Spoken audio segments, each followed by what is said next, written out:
What's up, everybody? I'm Morgan Crosbie. Welcome to Cars and Crosbie. I'm here with Phil and we are shooting another awesome episode of Cars and Crosbie. We are going to be going over the track preparation of what it takes to get a C8 Corvette ready for the track at a certified GM dealership. We have some exciting track events planned in the near future, and so we thought it'd be a great idea to show you guys what it takes to get your Corvette ready for the track. These Corvettes are not all ready to go out of the box to go to the track because only 5% on average is actually taking their Corvette to the track.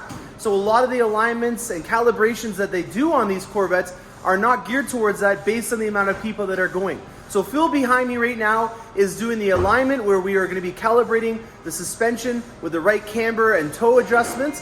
And we also have done some other things in previous days that we will be also showing you that are needed to be done for the track preparation. The first part of the track preparation does not involve a GM dealership at all. It actually involves you breaking in the vehicle. And what I mean by that is there is a lot of different components on the Corvette that need some time to be broken in, and you yourself also need some time to be getting accustomed and acclimated with the vehicle. So if you think about it, not only are you breaking in your Corvette, but you're getting used to the Corvette as well. That's why we have a 1,500 mile break-in stage for the transmission and all the other components to be able to work themselves in nice and easily. And therefore you also have some time to get used to the vehicle, also find out where the vehicle's front end suspension is going to be moving around to, and also just where you can take the Corvette in terms of its limits. It's a really good thing to be able to get an idea of what the Corvette is capable of before you take it into some amateur and intermediate or even advanced driving sessions.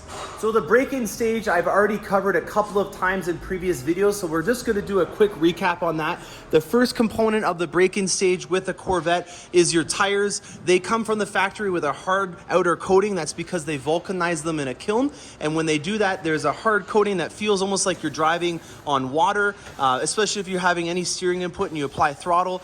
You're going to notice right away that the tires are not up to spec. Make sure that you do not do any burnouts leaving the parking lot of the dealership. A lot of people do that. The reason why I don't suggest doing that is because you're only going to wear out the rear tires and not the fronts because it's a rear-wheel drive vehicle.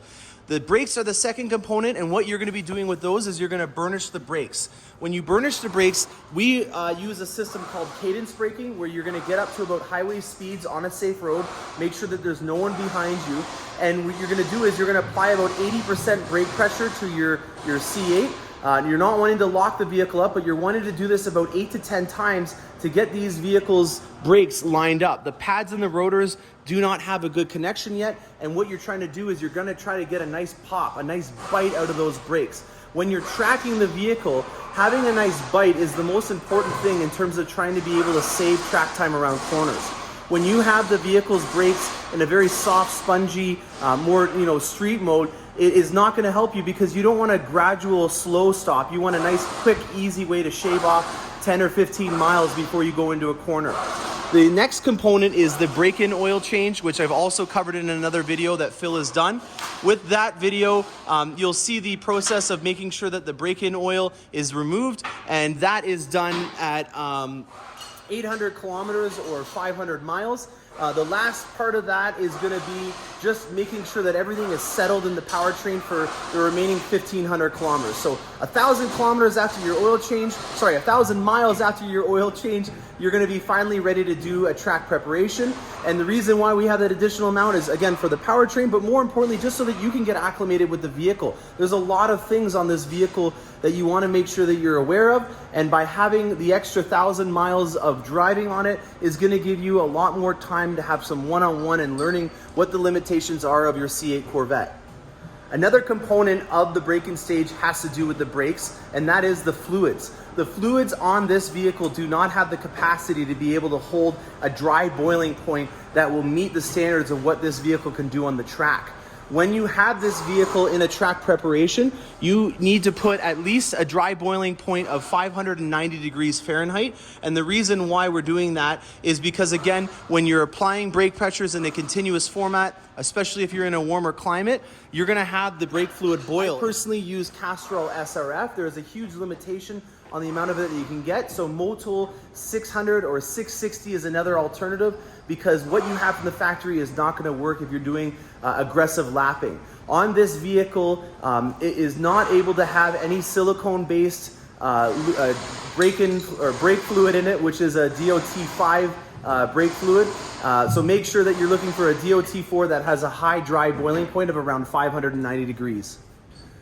So Phil yesterday, while we were working on the Corvette, put in some dual clutch transmission fluid. That's the next stage in the track preparation. We put 2 quarts of the AC Delco spec dual clutch transmission fluid that you can get from your GM dealer. It's not like the brake fluid where you're gonna have to go out and get something, because GM does not have a high enough performance capacity spec to do it. I'm gonna pass it off to Phil, who's been going through the process of getting the track alignment set up on the vehicle. Phil, what do we got going on today? So I'm just setting the camber on the car, so -2 degrees. And then we put these air ducts in the previous video. We're just gonna get it, the alignment angles right, just so when more guns going around the track, the car sticks to the ground a little bit better than normal street driving. And then we also did these vents already at an earlier time. So those vents are another component of the track alignment and track preparation process. You'll see that we also have the vents installed in the front. They do suggest from the factory that you do not leave the rear vents on, but you can leave the front ones on. This is the system that we use from Hunter Engineering. As you can see, right now he has these reflective devices on the wheels, and the device is reading them right here and has been able to tell him exactly what we need to do for the camber and toe adjustments. On this specific vehicle, we need to have a -2.5 degree camber on the rear. We need 0.01 on the toe, and then on the front we have 8 degrees on the caster and -3 degrees on the camber. So quite a big difference from what would be on a regular street spec C8 format, and that's exactly why we want to make sure that when you are going to the track that you do take it to a qualified GM dealership to get this done, as there is a significant change from a street setting to a track setting. I hope this helps you guys out in learning a little bit more about what it takes to get your Corvette ready for the track. We have been shooting some content in a spirited driving format, and we have already noticed that there is some handling capabilities that are not allowed when you don't have it in the right spec and the suspension that you would see in a track specification. So we're hoping that when we shoot the content tomorrow, that with this track specification, it's gonna really open up the capabilities that it has on my C8 Corvette. Thanks a lot for watching, guys. I hope you can hit the subscribe button. I have a lot of more content coming out in the very near future, so stay tuned for more and make sure you hit that bell notification. Thanks a lot and happy motoring.